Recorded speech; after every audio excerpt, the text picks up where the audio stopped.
सबसे पहले हम लोग वीडियो में डिस्कस कर रहे होंगे दोनों के बीच में क्या डिफरेंस होता है, फिर हम लोग डिस्कस कर रहे होंगे दोनों के बीच में क्या सिमिलरिटी होती है क्वेश्चन बैंक और सैंपल पेपर। ये काफी ज्यादा इंपॉर्टेंट होता है कि स्टूडेंट लाइफ में प्राइस क्या रहने वाला है क्वेश्चन बैंक का सैंपल पेपर। चलिए फिर आगे बढ़ते हैं। तो आगे आप लोग देख सकते हो, ठीक है, सबसे पहला जो स्टेप रहता है, ठीक है, टॉपर जो फॉलो करते हैं, ठीक है। अब मैं आपको सब्जेक्ट वाइज बताता हूं, सब्जेक्ट वाइज क्या आप लोगों को सैंपल पेपर या क्वेश्चन बैंक लेने चाहिए, कौन से सब्जेक्ट के आपको क्वेश्चन बैंक लेने चाहिए, कौन से सब्जेक्ट के आपको सैंपल पेपर लेने चाहिए, ठीक है। तो सबसे पहले हम लोग बात करते हैं साइंस की। साइंस के हेलो स्टूडेंट, कैसे हो आप सब? मैं आशा करता हूं आप लोग अच्छे होंगे। आज के वीडियो में हम लोग बात करेंगे क्वेश्चन बैंक और सैंपल पेपर दोनों में क्या डिफरेंस होता है, इसके बारे में हम लोग बात करेंगे। काफी सारे स्टूडेंट के पास एडू कार्ड की बुक्स हैं, काफी सारे स्टूडेंट के पास ओसवाल की बुक है, काफी सारे स्टूडेंट के पास अरिहंत की बुक है, पीडब्ल्यू की बुक है, ठीक है। जो भी बुक आप लोग लेना चाहते हो ये आपके पास है, ठीक है। आपका डाउट क्लियर हो जाएगा अगर आप लोगों को क्वेश्चन बैंक लेना चाहिए या सैंपल पेपर लेना चाहिए या दोनों ही लेना चाहिए या दोनों में से कोई भी चीज आपको नहीं लेनी चाहिए, ठीक है। सारे डाउट आपके क्लियर हो जाएंगे। सबसे पहले हम लोग वीडियो में डिस्कस कर रहे होंगे दोनों के बीच में क्या डिफरेंस होता है, फिर हम लोग डिस्कस कर रहे होंगे दोनों के बीच में क्या सिमिलरिटी होती है क्वेश्चन बैंक और सैंपल पेपर, दोनों के बीच में क्या डिफरेंस होता है, दोनों के बीच में क्या सिमिलरिटी होती है, और लास्ट में हम लोग डिस्कस कर रहे होंगे कंक्लूजन वाले पार्ट को, आपको दोनों में से किसको परचेस करना चाहिए, क्वेश्चन बैंक को परचेस करना चाहिए या सैंपल पेपर को परचेस करना चाहिए। तो ये सारे डाउट आ रहे थे स्टूडेंट के, क्या क्वेश्चन बैंक लेना जरूरी है, ठीक है। ये हम लोग कंक्लूजन वाले पार्ट में डिस्कस करेंगे, क्या क्वेश्चन बैंक लेना जरूरी है, क्या सैंपल पेपर लेना जरूरी है, या दोनों में से आप लोग जो है एक भी चीज को ले लोगे, क्वेश्चन बैंक या सैंपल पेपर में से एक भी ले लेते हो तो काम चल जाएगा, एक को भी सॉल्व कर लेते हो तो काम चल जाएगा। ये सब चीजों को हम लोग डिस्कस करेंगे, तो वीडियो आप लोग कंप्लीट देखना, काफी इंपॉर्टेंट ये वीडियो होने वाला है। अगर आप लोग वीडियो कंप्लीट देख लेते हो तो आप लोग जो है आप लोगों के सारे डाउट क्लियर हो जाएंगे, आपको इस टॉपिक के ऊपर दूसरा वीडियो देखने की जरूरत नहीं पड़ेगी। तो चलिए फिर वीडियो को शुरू करते हैं। तो यहां पे आप लोग देख सकते हो, जैसे कि हम लोगों ने वीडियो में डिस्कस किया था, सबसे पहले हम लोग जो है डिफरेंस को देखेंगे। तो चलिए फिर डिफरेंस की तरफ बढ़ते हैं। तो आप लोग यहां पे देख सकते हो, ठीक है, सबसे पहले हम लोग जो है क्वेश्चन बैंक और सैंपल पेपर दोनों के बीच में क्या है डिफरेंस को देखने वाले हैं। तो जो बेसिक सा डिफरेंस होता है क्वेश्चन बैंक और सैंपल पेपर के बीच में, जो क्वेश्चन बैंक होता है, ठीक है, वहां पे आपको जो क्वेश्चन दिए रहते हैं, जो क्वेश्चन बैंक होता है वहां पे जो आपको क्वेश्चन दिए रहते हैं वो टॉपिक वाइज रहते हैं और चैप्टर वाइज रहते हैं। मतलब जो भी क्वेश्चन आपको रहेंगे, आप लोगों को अगर किसी टॉपिक में दिक्कत है तो आप लोग जो है उसके क्वेश्चन को सॉल्व कर सकते हो, आपको किसी पर्टिकुलर चैप्टर में दिक्कत है तो आप लोग उसके क्वेश्चन को जाके सॉल्व कर सकते हो। ये काफी अच्छा रहता है क्वेश्चन बैंक में।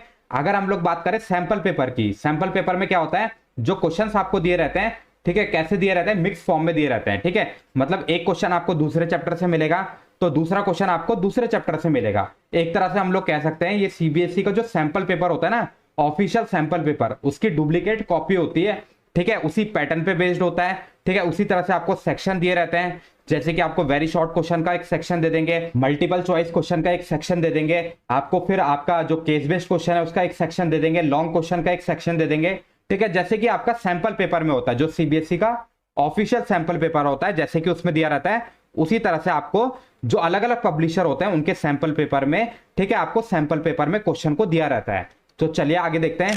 आगे आप लोग देख सकते हो क्वेश्चन बैंक आपको कब सॉल्व करना चाहिए, ठीक है, जब आप लोगों का पर्टिकुलर टॉपिक या फिर आपको पर्टिकुलर चैप्टर जब आप लोगों का कंप्लीट हो जाए तो आप लोग क्वेश्चन बैंक को सॉल्व कर सकते हो, ठीक है। अगर हम लोग बात करें सैंपल पेपर की, सैंपल पेपर को अगर आपको सॉल्व करना है तो आपका कंप्लीट सिलेबस होना जरूरी है, ठीक है। तो इस चीज का आपको ध्यान रखना है। चलिए आगे बढ़ते हैं, आगे की बात करते हैं, ठीक है। आगे के पॉइंट्स को हम लोग डिस्कस करते हैं। ये काफी ज्यादा इंपॉर्टेंट होता है कि स्टूडेंट लाइफ में प्राइस क्या रहने वाला है क्वेश्चन बैंक का, सैंपल पेपर का। अगर हम लोग बात करें क्वेश्चन बैंक की, क्वेश्चन बैंक की क्या प्राइस रहने वाली है, तो 400 से लेकर 500 के बीच में आपको एक पब्लिशर का एक सब्जेक्ट का क्वेश्चन बैंक मिल जाएगा, ठीक है। जो मैंने डिफरेंस लिया है, क्योंकि अलग अलग सब्जेक्ट का अलग अलग प्राइस होता है, अलग अलग पब्लिशर का अलग अलग प्राइस होता है, तो इसलिए मैंने थोड़ा सा डिफरेंस लिया है। 400 से लेकर 500 के बीच में आपको एक अच्छी क्वालिटी का क्वेश्चन बैंक मिल जाएगा। वहीं अगर मैं बात करूं सैंपल पेपर की, सैंपल पेपर की अगर हम लोग बात करें तो 200 से लेकर 250 के बीच में एक अच्छे पब्लिशर का आपको सैंपल पेपर मिल जाएगा, ठीक है। अलग अलग सब्जेक्ट का अलग अलग प्राइस होता है, अलग अलग पब्लिशर का अलग अलग प्राइस होता है, इस चीज का आपको ध्यान रखना है। चलिए आगे बढ़ते हैं। आगे आप लोग देख सकते हो पेजेस की अगर हम लोग बात करें, ठीक है, क्वेश्चन बैंक में आपको मिल जाते हैं 400 से लेकर 450 पेजेस। वहीं अगर हम लोग बात करें सैंपल पेपर की, तो सैंपल पेपर में आपको मिलते हैं 150 से लेकर 200 पेजेस, क्योंकि क्वेश्चन बैंक में जो होता है प्राइस थोड़ा सा ज्यादा होता है, इसलिए आपको पेजेस ज्यादा मिलते हैं। वहीं अगर हम लोग बात करें सैंपल पेपर की, प्राइस कम होता है, इसीलिए आपको पेजेस थोड़े से कम मिलते हैं। चलिए आगे बढ़ते हैं। आगे आप लोग देख सकते हो, ठीक है, जो आपके क्वेश्चन बैंक है, क्वेश्चन बैंक में आपको पीवाईक्यूज मिल जाते हैं। ठीक है, पीवाईक्यूज मिलने के साथ साथ आपको ईयर भी मेंशन होता है। ठीक है, कौन सा जो क्वेश्चन है आपका कौन से साल में आया है बोर्ड के पेपर में। भाई अगर हम लोग बात करें सैंपल पेपर की, सैंपल पेपर में भी आपको पीवाईक्यूज दिए रहते हैं, बट आपको ईयर मेंशन नहीं होता, नहीं पता चलता है कि कौन से साल में वो क्वेश्चन आपका आया हुआ है। हाँ, पीवाईक्यूज आपको दिए रहते हैं, ईयर मेंशन नहीं रहते हैं, इस चीज का आपको ध्यान रखना है। तो ये चीज मुझे काफी ज्यादा अच्छी लगी क्वेश्चन बैंक में, क्योंकि आपको पीवाईक्यूज में आपको ईयर भी मेंशन कर रहे हैं, तो आपको पता चल जाता है कौन से क्वेश्चन को आपको ज्यादा टाइम करना है, कौन से क्वेश्चन को आपको बार बार करना है। ठीक है, क्योंकि आपको ईयर मेंशन है तो आप लोग आइडिया लगा सकते हो कि ये क्वेश्चन दोबारा से आपके एग्जाम में आ सकता है, क्योंकि पीवाईक्यूज रिपीट होने के पूरे पूरे चांसेस होते हैं। चलिए आगे बढ़ते हैं। आगे आप लोग देख सकते हो जो क्वेश्चन बैंक होते हैं उनको कब सॉल्व करना चाहिए। तो क्वेश्चन बैंक को आप लोग स्टार्टिंग से सॉल्व कर सकते हो। ठीक है, आप लोग मतलब आप लोगों का सेशन स्टार्ट हुआ, जैसे आप लोग नई क्लास में जाते हो तो आप लोग क्वेश्चन बैंक को सॉल्व करना स्टार्ट कर सकते हो। ठीक है, अगर आप लोगों ने अभी तक सॉल्व नहीं किए हैं तो आप लोग जो है 4 से 5 महीने पहले, ठीक है, अपने बोर्ड के एग्जाम से 4 से 5 महीने पहले जो है आप लोग अपने क्वेश्चन बैंक को सॉल्व जरूर कर लेना। ठीक है, काफी ज्यादा इंपॉर्टेंट होते हैं। अगर आप लोग लास्ट भी रुके रहते हो तो 3 से 4 महीने पहले भी आप लोग जो है क्वेश्चन बैंक को सॉल्व करते हो तो आपका काम चल जाएगा। ठीक है, आप लोगों को एडवांटेज मिल जाएगा। वहीं अगर हम लोग बात करें सैंपल पेपर की, सैंपल पेपर आपको सॉल्व करने चाहिए आपके प्री बोर्ड एग्जाम से पहले पहले। ठीक है, क्योंकि प्री बोर्ड में भी आपका पूरा सिलेबस आता है। ठीक है, उसी तरह से आपका सैंपल पेपर में भी आपको पूरा सिलेबस दिया रहता है, तो इसीलिए आप लोग जो है अपने प्री बोर्ड एग्जाम से, ठीक है, कुछ टाइम पहले जो आप लोग सैंपल पेपर को लगाना स्टार्ट कर सकते हो। तो अगर हम लोग टाइम की बात करें तो 1 से 2 महीने पहले, ठीक है, आपका जो बोर्ड एग्जाम होता है उससे 1 से 2 महीने पहले जो है आप लोग अपने सैंपल पेपर को जरूर सॉल्व कर लेना। चलिए अब आगे बढ़ते हैं। आगे कुछ और इंपॉर्टेंट पॉइंट्स हम लोगों ने लिए हैं। ठीक है, क्वेश्चन बैंक और सैंपल पेपर के बीच में क्या डिफरेंस होता है, कुछ इंपॉर्टेंट पॉइंट हम लोगों ने और लिए हैं, तो आप लोग वीडियो को कंप्लीट देखना। अगर आप लोग इस वीडियो को कंप्लीट देख लेते हो तो आपके सारे ही डाउट क्लियर हो जाएंगे क्वेश्चन बैंक और सैंपल पेपर को लेकर। तो आप लोग यहाँ पे देख सकते हो जो अगला पॉइंट है, ठीक है, solution of all question is given. ठीक है, क्वेश्चन बैंक में जो है आपको सारे ही क्वेश्चन के सॉल्यूशन मिल जाते हैं, यानी कि फुल सॉल्यूशन आपको मिल जाता है, हर एक क्वेश्चन का सॉल्यूशन आपको मिल जाता है। वहीं अगर हम लोग बात करें सैंपल पेपर की, सैंपल पेपर में क्या है, आपको कुछ क्वेश्चन का सॉल्यूशन मिलता है, कुछ क्वेश्चन का आपको सॉल्यूशन नहीं मिलता है। मतलब कहने का मतलब क्या है, कुछ सैंपल पेपर जो होते हैं आपके सॉल्व होते हैं, कुछ सैंपल पेपर आपके अनसॉल्व होते हैं, तो इसीलिए आपको कुछ क्वेश्चन के आपको सॉल्यूशन मिल जाते हैं, कुछ के नहीं मिलते हैं। तो ये आपको प्रॉब्लम रहती है हमेशा से सैंपल पेपर में। कुछ सैंपल पेपर क्या होते हैं आपके सेल्फ असेसमेंट के लिए दिए जाते हैं, कुछ आपको फुली सॉल्व सैंपल पेपर दिया जाता है। तो ये आपका डिफरेंस रहता है, बेसिक सा डिफरेंस क्वेश्चन बैंक और सैंपल पेपर के बीच में। चलिए आगे बढ़ते हैं। आगे आप लोग देख सकते हो क्वेश्चन बैंक में जो है आपको चैप्टर वाइज नोट्स मिल जाते हैं। ठीक है, आपको जिस भी चैप्टर के नोट्स चाहिए तो आप लोग क्वेश्चन बैंक से जो है नोट्स को पढ़ सकते हो। वहीं अगर हम लोग बात करें सैंपल पेपर की, वहां पे आपको कोई भी नोट्स नहीं मिलते हैं, बस आपको क्वेश्चन मिलते हैं सैंपल पेपर के अंदर।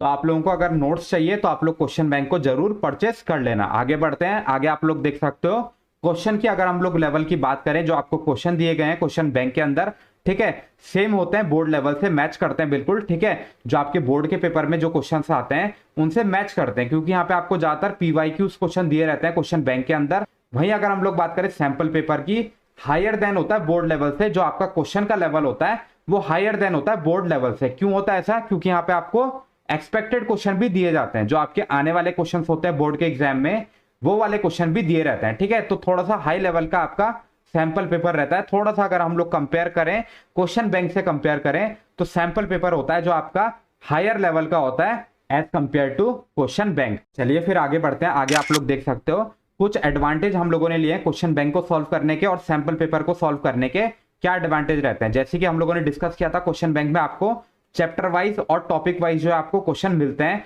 तो उसीलिए आपको जो है क्वेश्चन बैंक अगर आप लोग सॉल्व करते हो तो आपका जो होता है पर्टिकुलर टॉपिक स्ट्रांग हो जाता है, पर्टिकुलर चैप्टर जो होता है आपका स्ट्रांग हो जाता है। ठीक है, ये बेसिक सा एडवांटेज है क्वेश्चन बैंक को सॉल्व करने का। वहीं अगर हम लोग बात करें सैंपल पेपर की, सैंपल पेपर को अगर आप लोग सॉल्व करते हो तो आप लोगों का टाइम मैनेजमेंट जो होता है स्ट्रांग होता है, आपकी जो स्पीड होती है, ठीक है, जो आपकी स्पीड होती है क्वेश्चन पेपर को सॉल्व करने की वो आपकी बढ़ जाती है। कुछ स्टूडेंट का पेपर छूटता है तो उनको मैं रिक्वेस्ट करूंगा, ठीक है, आप लोग सैंपल पेपर को जरूर सॉल्व करना। इसी के साथ आगे बढ़ते हैं। आगे आप लोग देख सकते हो, ठीक है, बेनिफिट कहां पे मिलेगा अगर आप लोग क्वेश्चन बैंक को सॉल्व करते हो या सैंपल पेपर को सॉल्व करते हो। क्वेश्चन बैंक को अगर आप लोग सॉल्व करते हो तो आपको यूनिट टेस्ट में बेनिफिट मिलेगा, आपको आपके हाफ ईयरली एग्जाम में बेनिफिट मिलेगा, आपके प्री बोर्ड एग्जाम में बेनिफिट मिलेगा, बोर्ड के एग्जाम में बेनिफिट मिलेगा, मतलब सभी जगह आपको बेनिफिट मिल रहा है अगर आप लोग क्वेश्चन बैंक को सॉल्व करते हो। अगर आप लोग सैंपल पेपर को सॉल्व करते हो तो आपको प्री बोर्ड में बेनिफिट मिलेगा और बोर्ड एग्जाम में बेनिफिट मिलेगा, ठीक है। क्यों ऐसा हो रहा है? क्योंकि सैंपल पेपर में आपको कंप्लीट सिलेबस दिया जाता है, ठीक है। इसीलिए आपका जब कंप्लीट सिलेबस हो जाता है तभी आप लोग जो है सैंपल पेपर को सॉल्व कर पाओगे। इसीलिए आपको प्री बोर्ड और बोर्ड में जो है हेल्प करते हैं सैंपल पेपर। इसी के साथ आगे बढ़ते हैं। आगे आप लोग देख सकते हो, अब हम लोग डिस्कस करेंगे सिमिलैरिटी को। क्वेश्चन बैंक और सैंपल पेपर दोनों के बीच में क्या सिमिलैरिटी होती है, इसको डिस्कस करने वाले हैं हम लोग। तो चलिए आगे बढ़ते हैं। तो यहां पे आप लोग देख सकते हो जो पहली सिमिलैरिटी रहेगी, ठीक है, क्वेश्चन बैंक और सैंपल पेपर के बीच में दोनों में ही आपको 80% सेम क्वेश्चन मिलते हैं, ठीक है। जैसे क्वेश्चन आपको क्वेश्चन बैंक में मिलते हैं उसी तरह के क्वेश्चन आपको सैंपल पेपर में मिलते हैं। अगर आप लोग किसी भी पब्लिशर का क्वेश्चन बैंक खरीदते हो, किसी भी पब्लिशर का आप लोग सैंपल पेपर खरीदते हो, तो ऑलमोस्ट आपको 80% क्वेश्चन वहां पे सेम देखने को मिलेंगे। चलिए आगे देखते हैं, अगले पॉइंट को हम लोग डिस्कस करते हैं, ठीक है। दोनों में ही आपको एमसीक्यू क्वेश्चन मिल जाते हैं, यानी कि मल्टीपल चॉइस क्वेश्चन मिल जाते हैं, वेरी शॉर्ट क्वेश्चन मिल जाते हैं, शॉर्ट क्वेश्चन मिल जाते हैं, लॉन्ग क्वेश्चन मिल जाते हैं, असर्शन रीजन के क्वेश्चन मिल जाते हैं और केस बेस्ड क्वेश्चन मिल जाते हैं, ठीक है। अगर आप लोग क्वेश्चन बैंक परचेस करते हो, सैंपल पेपर परचेस करते हो, तो इस तरह के क्वेश्चन आपको दोनों में ही देखने को मिल जाते हैं। चलिए आगे बात करते हैं। आगे आप लोग देख सकते हो, ठीक है, दोनों में ही आपको न्यू पैटर्न के क्वेश्चन मिल जाते हैं, जिनको कि हम लोग कॉम्पिटेंसी बेस्ड क्वेश्चन भी कहते हैं, ठीक है, जो कि आपके इस बार 50% आने वाले हैं। अगर हम लोग क्लास 10th की बात करें, अगर क्लास 12th की बात करते हैं तो 40% जो है आप लोगों के कॉम्पिटेंसी बेस्ड क्वेश्चन आएंगे, जिसको कि हम लोग न्यू पैटर्न के क्वेश्चन भी कहते हैं। इसी के साथ आगे बढ़ते हैं। आगे आप लोग देख सकते हो, ठीक है, क्वेश्चन बैंक और सैंपल पेपर में क्या सिमिलरिटी है, आगे के पॉइंट हम लोग डिस्कस करते हैं। तो सॉल्यूशन की अगर हम लोग बात करें, क्वेश्चन बैंक हो चाहे सैंपल पेपर हो, दोनों में ही आपको जो सॉल्यूशन मिलते हैं, ठीक है, मार्किंग स्कीम के अकॉर्डिंग आपको सॉल्यूशन मिलते हैं, जो सीबीएसई की ऑफिशियल मार्किंग स्कीम होती है। तो मतलब आपको पता चलता है कितना लिखने में आपको कितने मार्क्स मिलेंगे, ठीक है, मतलब एग्जाम के हिसाब से बनता है, ठीक है। जो आपके बोर्ड एग्जाम की मार्किंग स्कीम होती है उसी के हिसाब से जो है आपको सॉल्यूशन दिए जाते हैं। अगर आप लोग अच्छे से सॉल्व करते हो तो आप लोगों के कोई भी मार्क्स नहीं कटेंगे बोर्ड के एग्जाम में। अगर आप लोग क्वेश्चन बैंक को सॉल्व करते हो, सैंपल पेपर को सॉल्व करते हो, तो आपके कोई भी नंबर नहीं कटेंगे। आगे के पॉइंट को हम लोग डिस्कस करते हैं। दोनों में ही आपको पीवाईक्यूज मिलते हैं और एक्सपेक्टेड क्वेश्चन मिलते हैं, ठीक है। अगर आप लोग क्वेश्चन बैंक को सॉल्व करते हो, सैंपल पेपर को सॉल्व करते हो, दोनों में ही आपको पीवाईक्यूज भी मिलते हैं और एक्सपेक्टेड क्वेश्चन भी मिलते हैं, ठीक है। थोड़ा सा सैंपल पेपर में जो है आपको ज्यादा मिलते हैं एक्सपेक्टेड क्वेश्चन। चलिए कुछ और सिमिलरिटी को डिस्कस करते हैं। दोनों में ही आपको जो है सिलेबस जो है अपडेटेड मिलता है, क्वेश्चन आपको अपडेटेड मिलते हैं। अगर आप लोग क्वेश्चन बैंक परचेस करते हो, आप लोग सैंपल पेपर परचेस करते हो, दोनों में ही आपको अपडेटेड चीजें मिलती है। बहुत ज्यादा हम लोगों ने रिसर्च किया, ठीक है, या आपको डिफरेंस लेके आने के लिए, आपको सिमिलरिटी दिखाने के लिए, ठीक है। क्वेश्चन बैंक और सैंपल पेपर में क्या डिफरेंस होता है, क्या सिमिलरिटी होती है, काफी ज्यादा हम लोगों ने रिसर्च किया है, काफी ज्यादा अच्छे से हम लोगों ने आपको इलेबोरेट किया। तो आप लोग वीडियो को शेयर जरूर करना अपने दोस्तों के साथ, ताकि जो है हम लोगों ने जो मेहनत की है, ठीक है, उसमें आप लोग जो है एक लाइक कर देना वीडियो पे और अपने फ्रेंड लोगों के साथ शेयर कर देना। तो हम लोगों को क्या होता है, सपोर्ट मिलता है, उस चीज से मोटिवेशन मिलता है। तो आप लोग जरूर से जो है चैनल को सब्सक्राइब करना, वीडियो को लाइक करना, अपने फ्रेंड लोगों के साथ वीडियो को शेयर जरूर कर देना। चलिए आगे बढ़ते हैं। तो यहाँ पे आप लोग देख सकते हो, हम लोग कंक्लूजन को डिस्कस करेंगे। अगर आप लोगों ने सिमिलरिटी और डिफरेंस को अच्छे से देख लिया होगा तो आप लोग खुद ही डिसाइड कर लोगे आपको क्वेश्चन बैंक खरीदना चाहिए या सैंपल पेपर खरीदना चाहिए, ठीक है। तो आप लोग अच्छे से जो है डिफरेंस और सिमिलरिटी वाले पॉइंट को अच्छे से देख लेना, फिर आप लोग खुद से डिसाइड कर लेना। मैं आपको जनरल वे में बता देता हूं, आपको क्वेश्चन बैंक खरीदना चाहिए या सैंपल पेपर खरीदना चाहिए, ठीक है। तो हम लोग जनरल वे में देख लेते हैं। चलिए फिर आगे बढ़ते हैं। तो आगे आप लोग देख सकते हो, ठीक है, सबसे पहला जो स्टेप रहता है, ठीक है, टॉपर जो फॉलो करते हैं, जो सबसे पहला स्टेप रहता है, सबसे पहले आपको क्या सॉल्व करना है, एनसीईआरटी को सॉल्व करना है, ठीक है। एनसीईआरटी आपको रीड करनी है अच्छे से, फिर आपको नोट्स बनाने और फिर आपको एनसीईआरटी के सारे क्वेश्चंस को सॉल्व कर लेना, ठीक है। तो ये आपका फर्स्ट स्टेप रहेगा, ठीक है। टॉपर इसको फॉलो करते हैं 95+ लेके आने के लिए। तो सेकंड स्टेप आपका रहना चाहिए, आपको सॉल्व करना चाहिए क्वेश्चन बैंक को, ठीक है। जैसे आप लोगों की एनसीईआरटी खत्म हो जाए तो आप लोग क्वेश्चन बैंक को आपको सॉल्व करना चाहिए, ठीक है। आप लोग चैप्टर वाइज जो है, जैसे आप लोगों का एक चैप्टर कंप्लीट हो रहा है, ठीक है, एनसीईआरटी का, तो आप लोग क्वेश्चन बैंक को उठाओ, क्वेश्चन बैंक को आप लोग करना स्टार्ट कर दो, ठीक है। उस पर्टिकुलर चैप्टर को, उस पर्टिकुलर टॉपिक को, जिसमें भी आपको दिक्कत आ रही है, ठीक है, या नहीं भी आ रही है, तो आप लोग उस चैप्टर को कंप्लीट करो, ताकि आप लोगों के बोर्ड के एग्जाम में जैसा भी क्वेश्चन आता है तो आप लोग सॉल्व कर पाओगे, अगर आप लोग क्वेश्चन बैंक को अच्छे से सॉल्व कर पाते हो। इसके बाद थर्ड स्टेप आपका रहेगा, आपको सॉल्व करना है सैंपल पेपर को।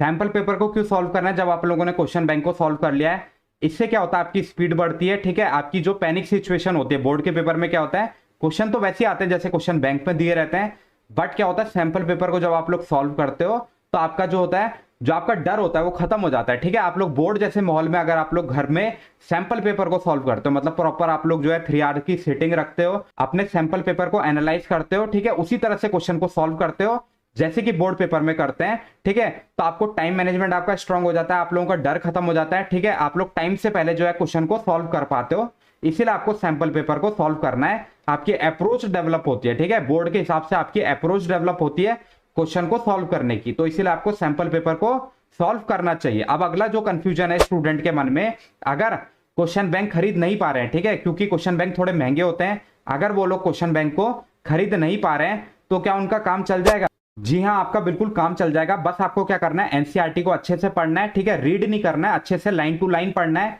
नोट्स बनाने, प्रॉपर नोट्स बनाने हैं, एक एक क्वेश्चन को आपको सॉल्व करना है एनसीईआरटी के, ठीक है। आपको एक एक एक्टिविटी वाले क्वेश्चन भी करने हैं और सारे क्वेश्चन आपको करने हैं, ठीक है, एनसीईआरटी के।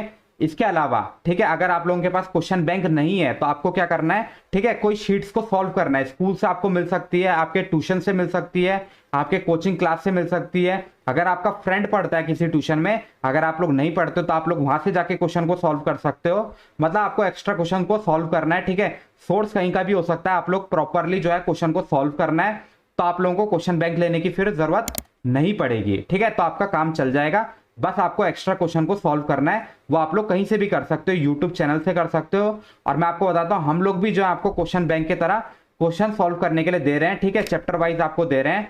प्लेलिस्ट का लिंक मैं आपको दे दूंगा डिस्क्रिप्शन पे, आप लोग वहां से जाके जो है उन क्वेश्चन को सॉल्व कर सकते हो, तो आप लोगों को फिर क्वेश्चन बैंक परचेस करने की जरूरत नहीं पड़ेगी। इसके बाद जो है कुछ स्टूडेंट का डाउट है, अगर वो लोग सैंपल पेपर को अफोर्ड नहीं कर पा रहे हैं, क्वेश्चन बैंक पहले ही परचेस कर चुके हैं, सैंपल पेपर को अफोर्ड नहीं कर पा रहे हैं, तो क्या काम चल जाएगा? तो मैं आपको बताता हूं, बिल्कुल काम चल जाएगा, ठीक है। तो आपको क्या करना है, आप लोगों को पता है आपके प्री बोर्ड के एग्जाम होंगे, 2 पेपर होंगे, ठीक है, आपके दोस्त के भी कोई ना कोई होगा दोस्त जो कि अलग स्कूल में पढ़ रहा होगा, उनसे आप लोगों को उनके प्री बोर्ड के पेपर लेने, उनको सॉल्व करना है एज अ सैंपल पेपर, ठीक है, तो आपका काम चल जाएगा। इसके अलावा हम लोग भी इस चैनल के ऊपर जो है आपको सैंपल पेपर प्रोवाइड करेंगे, तो आप लोग चैनल को जो है सब्सक्राइब कर लो। इसके अलावा सीबीएसई भी आपको ऑलरेडी सैंपल पेपर प्रोवाइड कर चुकी है हर एक सब्जेक्ट के, ठीक है, एक आपको अप्रैल के महीने में प्रोवाइड किया था सीबीएसई ने, एक आपको अभी रिसेंटली जो है प्रोवाइड किया है, तो आप लोग दोनों सैंपल पेपर को सॉल्व कर लेना, तो आपका काम चल जाएगा, ठीक है। वहां पे भी आपको इंपॉर्टेंट क्वेश्चन दिए गए हैं। इसके अलावा जो है आप लोग सीबीएसई का,